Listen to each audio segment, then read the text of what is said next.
Welcome to GeoLytics online tutorials. Today I'm going to show you how to run a report with the Census CD 2000 long form. To run a report, we're going to make a number of selections. You can either use the sidebar here, or you can use the tree structure in the middle. Either of them will lead you to the exact same selections. If you think about a report as being like an Excel spreadsheet, each of the rows in the report will be the different geographies. So for example, if you wanted to run all of the tracts in a county, the tracts would be the rows, the county would be the sum, and each of the variables that you selected would be a column. From GeoLytics' point of view, the geography is then the track. So we're going to go open up geography and come down to track and just click on that. You can see if you just click on it, the little button lights up. Then we're going to select the area. This is for the entire U.S. This little box with the plus sign means that there are subcategories within that. So if you wanted the whole U.S., you could just simply click on that.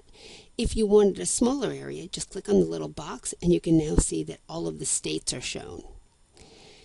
After each of the states, there's again this little box. If you click on that, you'll then see these are all of the counties in the state.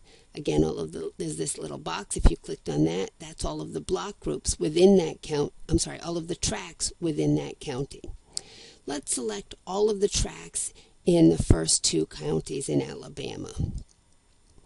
We'll then close that. The next thing we're going to do is select counts. For the Census CD 2000 long form, the data is broken up into geographic identifiers, population, and housing. For this sample, let's just come down to housing 1, and let's select occupancy status and tenure. Occupancy status, if you look here, you'll see the table is comprised of 3 different variables. It's the total number of housing units, whether they're occupied or vacant.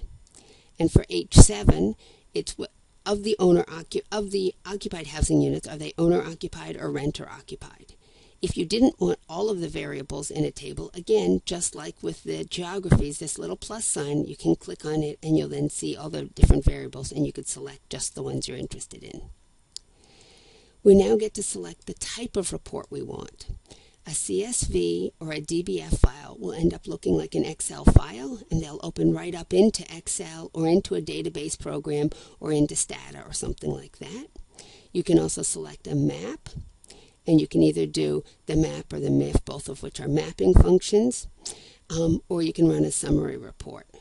The first thing I always do is to run it onto the web version because I want to be able to see what it's going to look like just to make sure that this is what I wanted. So we're going to run a data web report, and all I have to do is select data web and then hit run report, and there you have it. So this will then show you for each of the tracts in the first 3 counties in Alabama.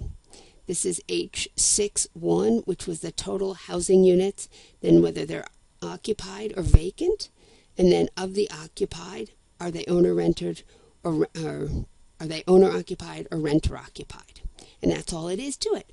You can now run this out. If you hit download with the DBF or download as a CSV or download as a map or a MIF, you can then export the report.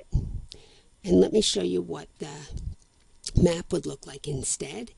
If you just click on map and then you hit run report, you'll see there are the 3 different counties, and we've now can select on one of the variables like total housing units, and it'll then go into a grayscale based on the counts. There'll be more in the next tutorial about using the map viewer. Close this out, and again, to download a database or to download the map file, you can just go here and hit run.